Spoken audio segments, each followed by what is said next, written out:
চোখ রাখবো পরের খবরে। আলু পেঁয়াজের দাম বাড়ায় ক্ষুব্ধ রাজ্যের মুখ্যমন্ত্রী মমতা বন্দ্যোপাধ্যায়। বৃহস্পতিবার নবান্নের একটি বৈঠকে এই নিয়ে ক্ষোভ প্রকাশ করেন তিনি। এসটিএফ কেও কড়া নির্দেশ দেওয়া হয়েছে মুখ্যমন্ত্রীর পক্ষ থেকে। মুখ্যমন্ত্রীর কড়া হুঁশিয়ারি পরে শিলিগুড়ির বাজারে পরিস্থিতি খতিয়ে দেখতে বাজারে যান শিলিগুড়ির বিধায়ক শঙ্কর ঘোষ। এদিন বাজারে ঘুরে ঘুরে সমস্ত কিছু নথি তিনি খতিয়ে দেখেন এবং বিধায়ককে বলেন যে মুখ্যমন্ত্রীর বক্তব্যের প্রভাব বাজারে কতটা পড়েছে দেখতে ও এসটিএফ টাস্ক ফোর্স এসেছে কিনা তা দেখতে এসেছেন তিনি বাজারে।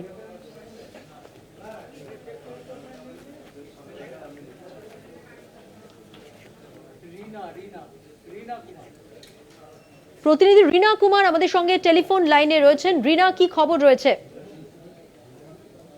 ওই যে আলু পেঁয়াজের দাম বাড়ায় স্বাভাবিকভাবেই কিন্তু যে মধ্যবিত্ত পকেটের কিন্তু অনেকটাই টান পড়েছে এবং এর ফলে কিন্তু দেখা যায় যে গতকালের যে প্রশাসনিক বৈঠক, যেখানে কিন্তু খোদ মুখ্যমন্ত্রী মমতা বন্দ্যোপাধ্যায় তিনিও এই আলু পেঁয়াজের দাম বাড়ায় ক্ষুব্ধ হয়ে এবং সেই বৈঠকে কিন্তু ক্ষোভ প্রকাশ করেন তিনি এবং এসটিএফ কেও কিন্তু কড়াভাবে নির্দেশ দিতে দেখা যায় মুখ্যমন্ত্রী মমতা বন্দ্যোপাধ্যায়কে। এবং মুখ্যমন্ত্রীর এই কড়া হুঁশিয়ারির পরেই কিন্তু আজ দেখা যায় যে শিলিগুড়ির বিধায়ক শঙ্কর ঘোষ তিনি কিন্তু সকাল হতেই একেবারে শিলিগুড়ির বাজারে গিয়ে উপস্থিত হন এবং সেখানে গিয়ে বাজারে ঘুরে ঘুরে কিন্তু যে আলু পেঁয়াজের দাম সমস্ত বিষয়ে কিন্তু তিনি খতিয়ে দেখেন এবং এরপরে তিনি কিন্তু জানান যে মুখ্যমন্ত্রীর বক্তব্যের প্রভাব বাজারে কতটা পড়েছে তা দেখতে এবং এসটিএফ এর পক্ষ থেকে কোনো রকম টাস্ক ফোর্স বাজারে এসেছে কিনা, তারা কোনো কি রকম ভাবে কাজ চালাচ্ছে, এই সমস্ত কিছু দেখতেই কিন্তু তিনি বাজারে গেছেন। এবং এছাড়া মুখ্যমন্ত্রীর বক্তব্যের পর এদিন এবং এক সপ্তাহ পরে আলুর দাম কি থাকে তা দেখার জন্য কিন্তু নিশ্চিতভাবে তিনি ফের বাজারে আসবেন, এমনটাই কিন্তু মন্তব্য করেন শিলিগুড়ির বিধায়ক শঙ্কর ঘোষ। মধুবন্তী।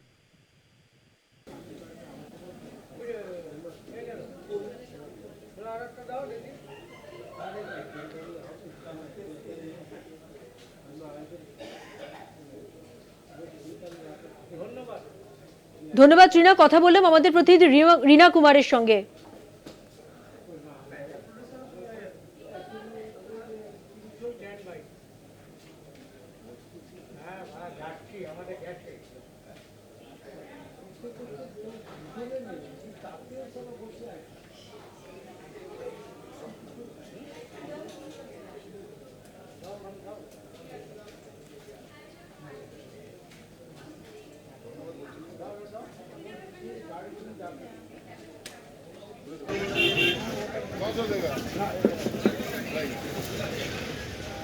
वापस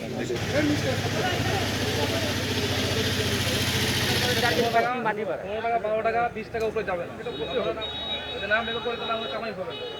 মার্জিন করে আমরা বেচি, তাহলে আমার লাস্টে 2 টাকা 1 টাকা পাই।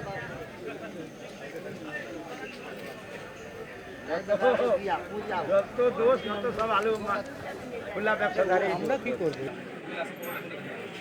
আরে দেখা দাও আমি কি किस टाका में लिया एकदम कौन सा देगा वापस